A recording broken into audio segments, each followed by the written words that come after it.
figure fans? It's the one and only Optibottom coming to you with another video review. And on today's episode, we're going to be taking a look at the new Hot Toys MMS 499, number 26 in the diecast series of the Mark IV War Machine from Avengers Infinity War. For the package, much like a lot of those Infinity War figures, you got that gorgeous image of the character in the background with the Avengers A kind of overlapping. And I really love the way that this one looks. The red with the very piercing eyes, absolutely gorgeous. Come around to the side of the package and you can see it's War Machine, and then it's a continuation of that image with a little bit more of his shoulder bits. You got the Infinity Gauntlet right there. Opposite side has that continuation of the Avengers logo. You can see that down here has a gold foil Avengers Infinity War logo with that A on that side, and you got the A on the opposite side as well. Come around to the back of the package and you got various warnings and contact information for Hot Toys. And then you can see down here at the bottom you have Rhodey's or War Machine's logo.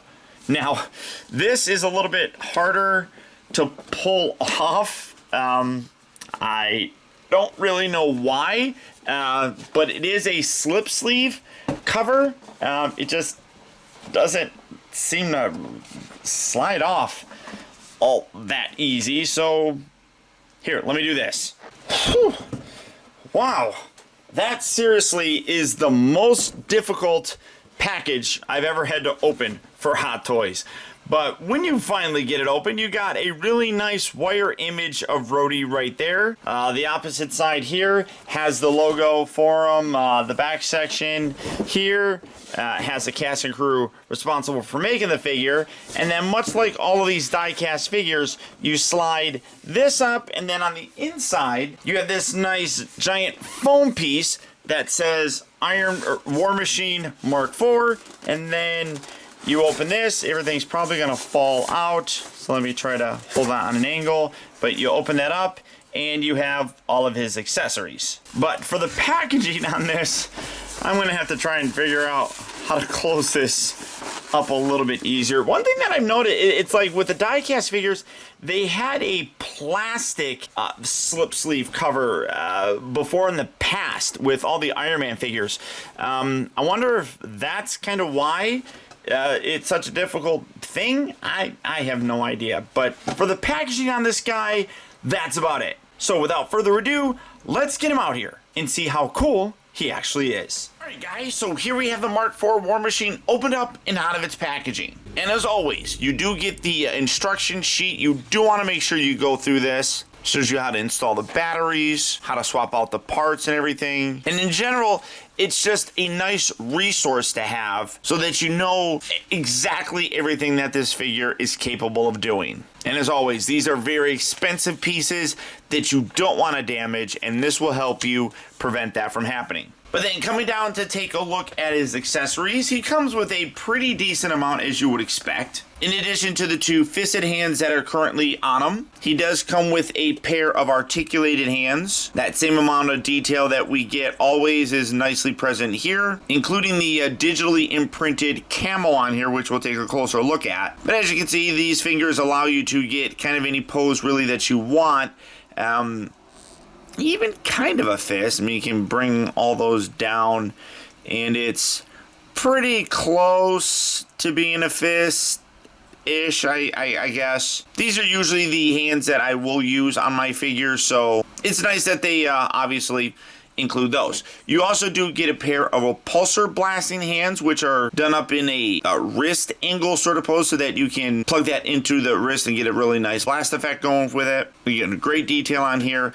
Coming in to take a closer look, hopefully that will be able to be noticeable. It's so very subtle. You almost have to hit it in the right light. It really does almost work like camouflage, that only in like some angles are you really able to see it. But I love that they recreated that from the suit. That's really very, very cool. And then you do get a pair of hands that have, if I'm not mistaken, these are kind of like the shock blast weapons that kind of shoot out like a sonic blast or something.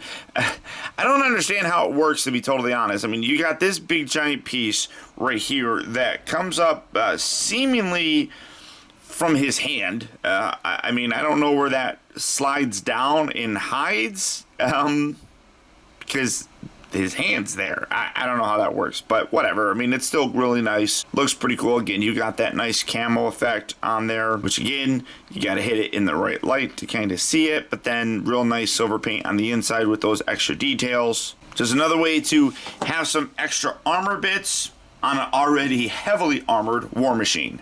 Now, some of these bits are reused from, I want to say it's the Mark III.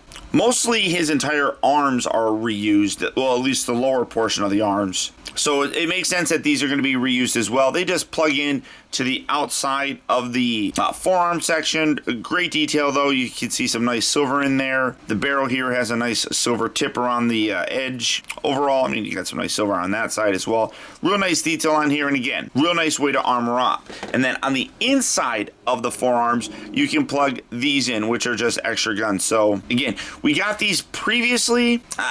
That's not a fault to Hot Toys by any stretch of the imagination. That's just the design of the suit. So Hot Toys still recreated it very nicely. You also do get these little side missile things. They come up from his backpack. I'll show how to plug those in. But he's got a lot of little missile pods kind of built in there with some nice silver paint added onto it. You got some purple and red right down there. Maybe like laser sights or something like that. I don't know. I'll show how to attach all this stuff later on, but great detail on these.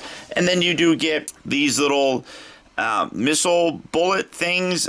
Maybe they're like the ex-wife, but I don't know. They kind of look like bullets, but they're also fairly big, so maybe they're just like really heavy duty bullets that shoot out. Again though, either way, real nice detail in here, real nice gold paint. They just tab in. You can see the back section has some nice sculpted in detail as well. But again, I'll show her to tab all that in here in a bit.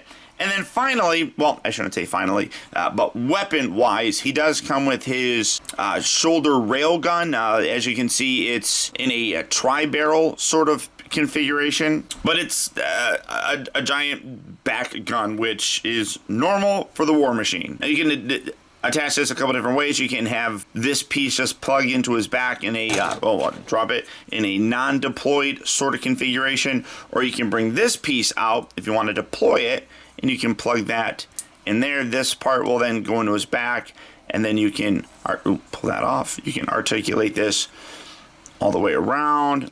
It kind of goes like that. It is a little bit tricky to create a pose like this. You almost have to do it with it on an angle like that, and I'll show that here in a bit, but I wish you could position it like that. I like that being the top of it. I want to say though that in the movie it was kind of like off on the side, so it's perfectly fine, but you have different options, which is nice. The heavy attachment point here is on a ball joint, so you get a nice range of motion with that. And then you can see this one has several different flex points and hinges to kind of allow you to manipulate it on its back to get some pretty decent poses with it. He also does come with a Don Cheadle / Rhodey head sculpt. Now this is a reuse as well. The whole head section here is a reuse. They didn't really change it. They did change the paint job. Again, you got that nice camo paint on it, which again is a little bit difficult to show off, but it does look really very cool. But it is just a reuse of that previous version, which again, it's the design of the suit. I don't mind that so much. And then people would complain about the head sculpt, but honestly, that's a like perfect image of Don Cheadle. So I don't really know why they would have changed it. I mean, if it works, keep it. It's perfectly fine. The one thing that does kind of suck is, and I have no idea where it is, but you got a little metal piece on the back here. You're supposed to have two of them. I'm missing one, so it doesn't really. I mean, I can still get it to sit up on there, but you see, because the other magnet's not on there, it has a tendency to not really stay on there straight. You have to really get it. Yeah, it just, I mean, you can do it, but it's more than likely going to slide off to the side. So that kind of sucks, honestly. I could probably get a replacement from Big Bad Toy Store. That's not an issue. And honestly, I'm not even going to display it with this, so it's not going to bother me too much. But the glue that they use for this is just terrible. You can bring that down, and then you can lift this up. Completes the look. I love that they still have his same look that he had. But one thing about the Mark IV is that it did have a fully retractable helmet, much like what Iron Man was using. So this whole look changed. He was able to retract the entire thing, as I said. So why they couldn't give us a full head sculpt with him, I really don't know. That's kind of unfortunate that they went this route. It's not a knock on the helmet, because like I said, the helmet is perfectly fine. They could have given us this, but I really wish they would have given us just an unhelmeted Don Cheadle sculpt. So it's a little bit of a missed opportunity, I feel, but not a deal breaker. And then finally, you do get the display stand here. You can see you got that really nice Galaxy graphic there in the back with a nice glossy looking Avengers A logo. You got a nice glossy Avengers Infinity War logo right down there. War Machine. But it is just a crotch grabber. This is one where I do kind of wish that he came with a dynamic stand. Now, most of the Hot Toy figures that are die-cast don't come with dynamic stands because they're too heavy, and this guy is definitely heavy as well. So they don't put those in there because the weight can pull it down. But I just feel like, again, that's a missed opportunity because this guy flew around a lot in Infinity War, and you can really create some amazing poses with that. This, you're just going to stand him there. I mean, that's really about all that you're going to be able to do with him. That's all I would do anyhow, but looking at it objectively, I feel like creating some of the poses from the film would require a more dynamic stand, and that's not this. But for his accessories, good amount. It does what it needs to do, which is really make War Machine look like a super armored, beefy, and imposing character. Now, coming in to take a closer look at the figure, I actually did increase the exposure on my camera so that hopefully you'll be able to see that camo section. And yeah, you actually can. You can see it a lot better on here. One thing that is fantastic is that in the darker color, you had a harder time seeing that, which basically is the purpose of it. But obviously you can see it, and I think it looks really very nice. The detail on here is fantastic. The head sculpt looks amazing. It absolutely looks the way that it did in the film, at least when it's fully deployed. Tremendous amount of detail throughout the entire thing as normal. The side here, I love the Air Force logo. You can see Lieutenant Colonel James Rhodes right there. See, he is retired. I like that little touch. Great looking arc reactor right there. You can see some nice textural detail on the inside. Great paint job here as well. I mean, in addition to the camo, I mean, you got a really nice amount of silver that really does break everything up. Even when you take a look at the mask itself, you can see the edge work has a nice silver paint just on the outside of those kind of sculpted in marks. It looks terrific. Come around to the back. This is his backpack. Now, again, accurate to the film. One thing that I would say is that we never really saw the back. So how it actually looks is kind of up for debate, I suppose. But like I was saying, you can take this. You got this nice rail section right down the middle that you take this and you just plug that in and you complete that look. And I think that really does look nice. You got these sections here, which are the missile pods. You can rotate those up just like so. These bits right down here are referred to as repulsor air stabilizers. So while he's flying, these are not necessarily air flaps to slow him down. These are meant to kind of help balance him and give him a little bit more, I guess, versatility while he's flying around. For these bits here on the front, these sections here just pop off just like so. And then you can bring in the other ones and put that in so you can see how that looks, which again is very simple and looks real nice. You can actually leave these on here if you really wanted to. You can rotate these back around, put that down, and fit that back along the back. You can leave that on there. If I don't think I have that all the way down. Yeah, I mean, that I don't think really looks all that bad displayed like that, but obviously it is meant to be covered up like that, so you can do that if you really want to.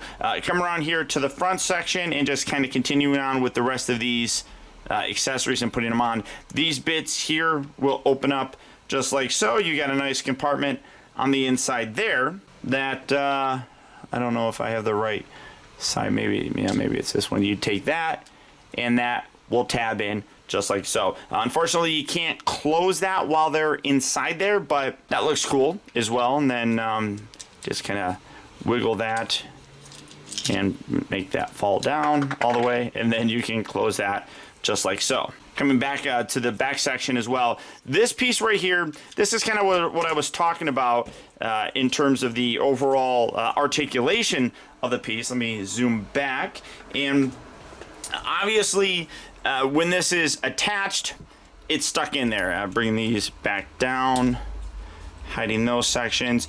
You can bring in the extra joint bit right here. This has a little tab piece that you will slide into the top there.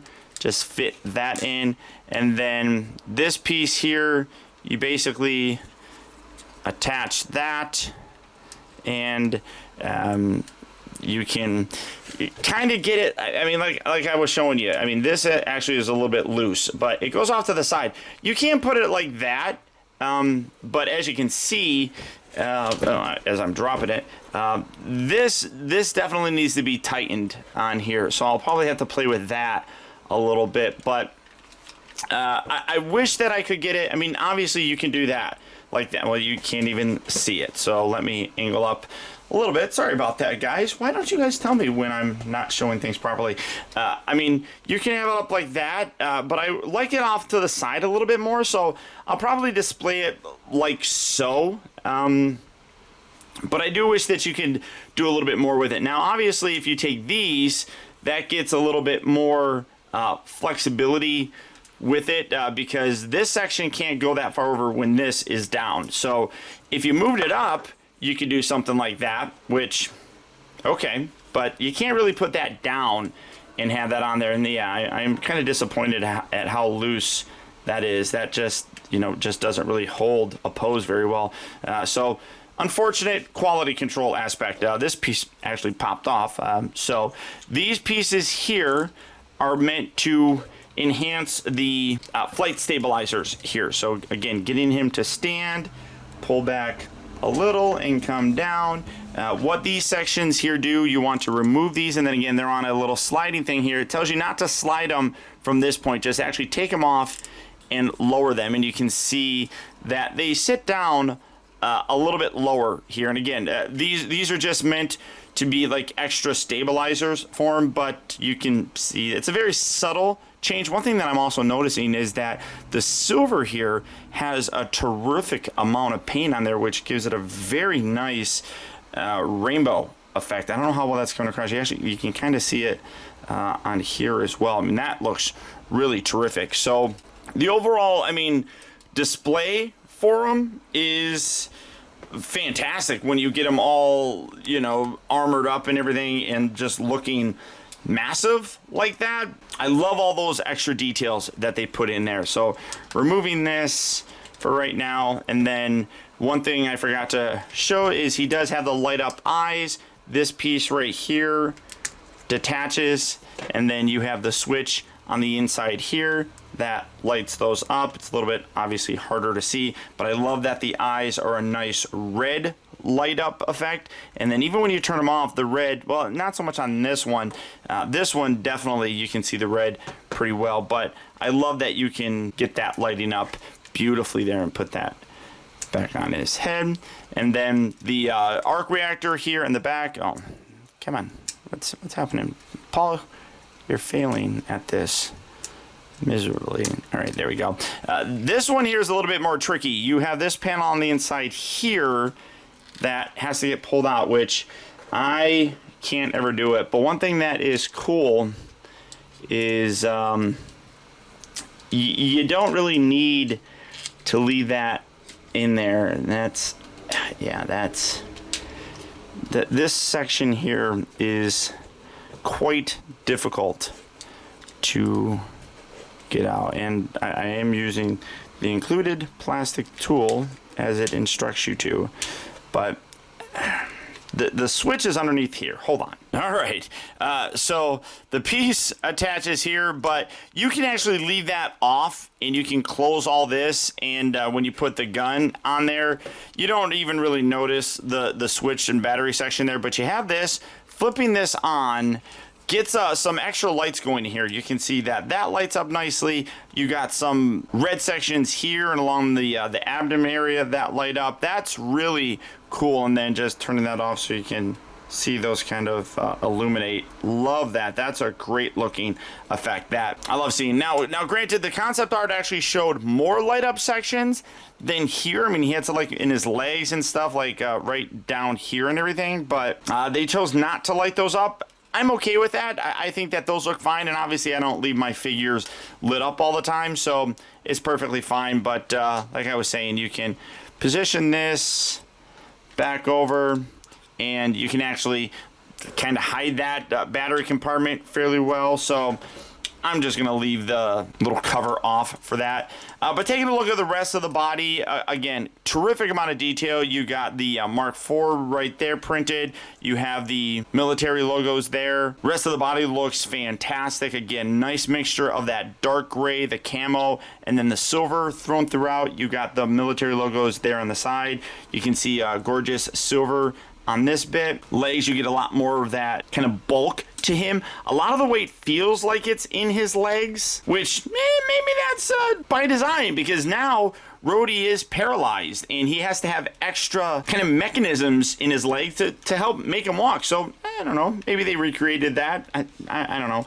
The back section here are some extra little thruster bits. You can see some nice burn elements with a very nice rainbow effect on that. Gorgeous paint detail as well. And then the feet, tremendous amount of detail even on the bottom. Now for the other accessories, his arms here, like I was saying, the top section here, this is a little bit harder to see. You got to find the right and left section. Yeah, that's the action. Okay, so this piece here just pulls straight up, and then you can take this. You have the battery compartment on the inside here for the repulsor blast, so take that off. You put the batteries in, and you can see that's going to be your repulsor blast right there.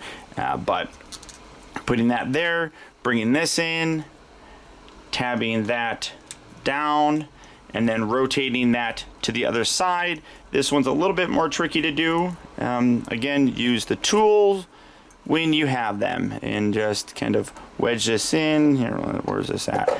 Kind of just wedge this piece out. There we go. Pull that away, and then again, this one is that left? I'm trying to see. Maybe something like that. Yeah, I think it's like that. So you have that arm section and push that all the way in. So now you have super armored up arm, and of course bringing in the repulsor blast. Do something like that, and let's put that light on so you can see how that looks. Flip that switch like that. There we go. And now Rhodey's meaning business and ready to blast you. Pew pew! Now for his articulation, very similar to a lot of Hot Toy diecast figures. You do have the head here, which is on a ball joint, so you get a nice range of motion there, looking left, right, side to side. You also do have a hinge here that allows you to kind of bring it back a little bit further, so you can kind of get a flight pose with them. The next section here is on a ball joint, but you're not going to get a ton of movement with it. It just kind of flexes a bit. The shoulders here, you have this bit right here, which allows for a very nice range of motion. You can see that moves up out of the way, which is terrific. So you can get that arm really high up there.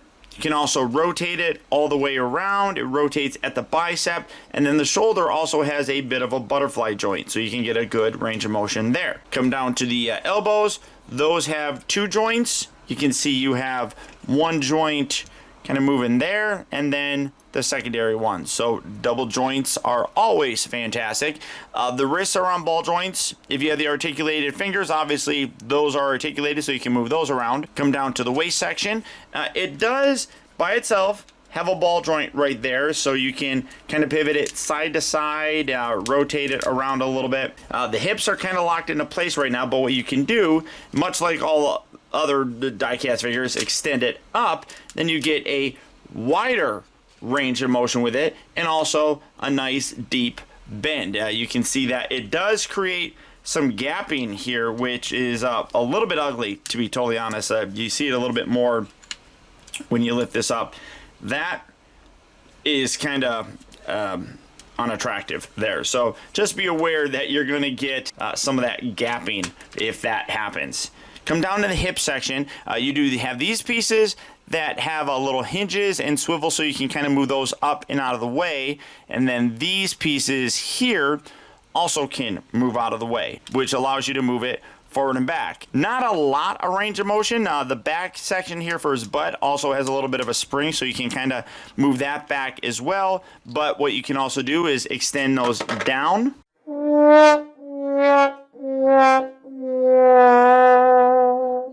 And then extend that up much further, and then you can also go in and out, which is really very nice. You do have a rotation at the big ball joint, and then also a little bit lower at the upper part of the thigh. Come down to the knees, you got 2 joints right there. Like I said, the legs feel very heavy, tremendous amount of weight in there, either by design or maybe homage to the extra bulk that the legs need because Rhodey needs that extra support. But what's really nice is the ankles, they move forward and back. You have all these little flaps that move as you move the foot forward and back. You got toe articulation, you got a back section here. But what's new is on the inside here, you have a little flap that can move out, so you can get more of an ankle bend, which is really very nice. That was never there before, by my recollection, on any other Hot Toy die-cast figures. And that piece always came down and kind of hindered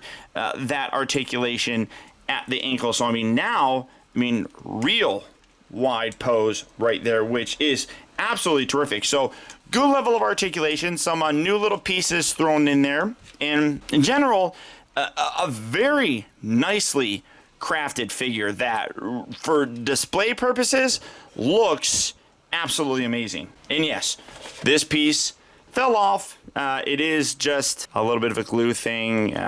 Just put that in there and I'll be able to re-glue that, and it'll be perfectly fine. But again, their glue sucks. But again, an absolutely terrific release by Hot Toys. Is it a home run?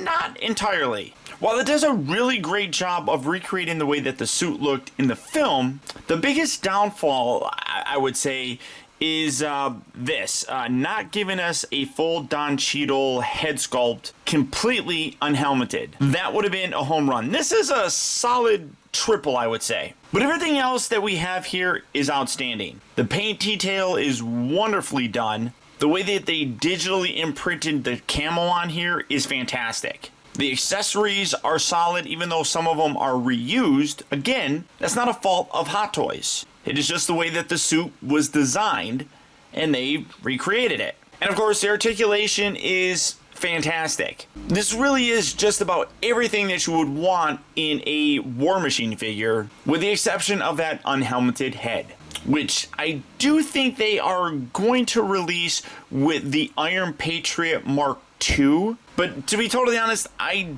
don't think I'm going to end up getting that. I like keeping the Iron Patriot and War Machine as separate characters. I might get the Mark VI, which is what he wore through the majority of Endgame, but I'll worry about that in 2 years or so. But all that being said, if this version of War Machine is a figure that you'd like to add to your collection, it is available right now in limited quantities over at Big Bad Toy Store. So for that, I'll put a link down in the video description. Come here. Come here. I know you want to go on here. Go ahead. Go ahead. And we have a visitor again. Pepper has to check out War Machine. She checked out Shuri, so has to check out War Machine. But beyond that, guys, that's about it. So once again, I want to thank you for tuning in. If you like this video, don't forget, do one real quick thing for me, and that's hit that thumbs up button. That one very small gesture really does go a long way towards helping me out, and I would really appreciate it. Also, a huge thank you if you made it all the way to the end of this review. Another way that you can really help support my channel is making sure that you watch a video all the way through. And if you did that this time, thank you. I'd also like to send a huge shout out to all of my patrons who, through their continued support, now more than ever help to make reviews like this possible. And finally, remember, grow wise, grow strong, but never grow up. Thank you for watching and taking the time to be a kid.